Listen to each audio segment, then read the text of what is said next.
Oke, kembali lagi di kelas online. Sekarang kita akan bincang-bincang materi keempat, sistem terdistribusi, yaitu uh, judulnya atau topiknya adalah sistem operasi terdistribusi, seperti itu.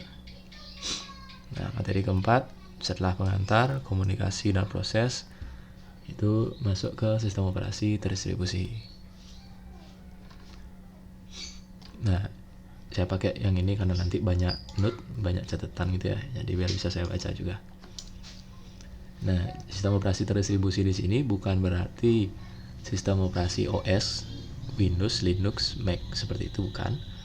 Ini adalah implementasi dari sistem terdistribusi. Ini bisa munculin pen nggak di sini? Pen, kayak nggak bisa ya. No slide, restart, mungkin ada kayaknya. Oke. Jadi seperti itu. Jadi implementasi sistem terdistribusi. Jadi di mana ada kumpulan komputer dan prosesor yang heterogen. Prosesor ini bukan fisik, ya, yang berarti adalah mesin pemproses ya, bukan prosesor fisik. Prosesor komputer itu bukan. Heterogen ini maksudnya jamak, macam-macam. Jadi nggak cuma komputer desktop doang gitu ya. Ada client server dan lain sebagainya. Nah, koleksi dari objek-objek ini secara tertutup bekerja bersama melakukan suatu tugas atau pekerjaan tertentu. Nah, bayangin aja ATM. Bayangin aja ATM. Nah, fungsinya si sistem operasi ini bukan OS ya, bukan Windows, bukan Mac, bukan Linux. Maksudnya itu adalah sebuah sistem yang mengoperasikan si sistem terdistribusi kayak gitu. Nah, fungsinya adalah mengelola sumber daya, penyedia layanan, sudah pasti. Lalu dari sini itu dipecah lagi. Jadi mengelola sumber daya ada dua, sumber daya fisik dan sumber daya abstrak. Ada note-nya nggak? Oke. Nanti teman-teman bisa baca di note. Ya, slide-nya saya share di Google Classroom untuk teman-teman kelas online. Oke. Jadi apa yang dimaksud dengan sumber daya, pengelola sumber daya, apa yang dimaksud dengan penyedia layanan, semua udah saya tulis secara singkat di notes-nya. Teman-teman bisa baca. Nah, ini sumber daya fisik itu yang dimaksud apa? Ya, benar-benar fisik, bisa kita pegang, bisa kita rasakan manfaatnya, bisa disentuh. Keyboard, barcode, reader, mouse, joystick, dan seterusnya. Lalu sumber daya abstrak itu dibagi lagi jadi dua, yaitu data dan program. Seperti itu. Nah, semua udah ada di note. Kalau mau cari di sumber lain juga bisa, nggak masalah. Nah, itu fungsi gini sistem operasi terdistribusi. Nah, ini komponen inti ya. Jadi komponen inti dari sebuah sistem yang bersama-sama mengoperasikan sistem terdistribusi itu, yang pertama adanya manajemen proses. Manajemen proses itu apa? Jadi ini definisi proses sudah dari sini. Lalu manajemen proses itu seperti ini, menghapus proses pengguna, lalu menunda, melanjutkan. Jadi ada sinkronisasi, komunikasi, penanganan deadlock, seperti itu. Jadi komputer, prosesor, mesin pemroses itu yang pertama komponen intinya adalah melakukan manajemen proses. Lalu ada manajemen memori utama. Jadi ini bisa dibaca. Saya agak gimana ya ngajar kelas teori itu.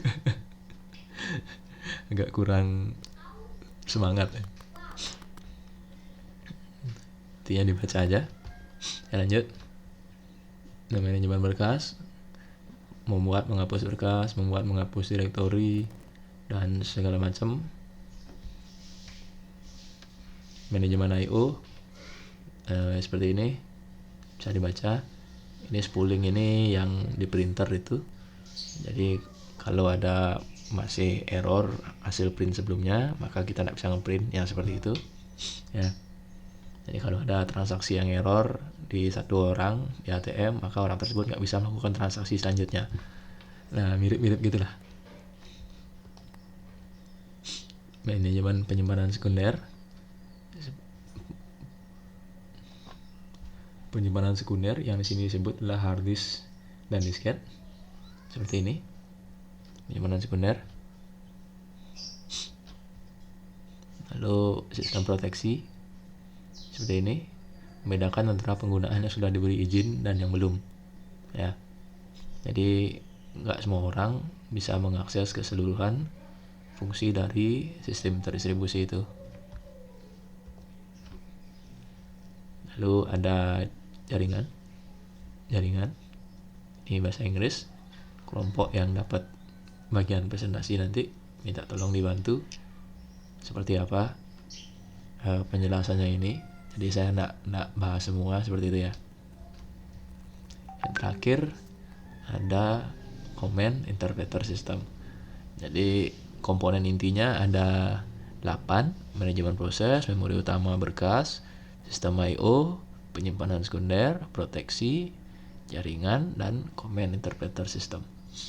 Nah, command interpreter system itu menunggu instruksi dari pengguna.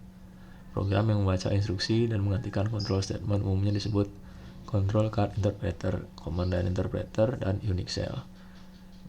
Command interpreter system sangat bervariasi dari satu sistem operasi ke sistem operasi yang lain dan disesuaikan dengan tujuan dan teknologi I/O device yang ada.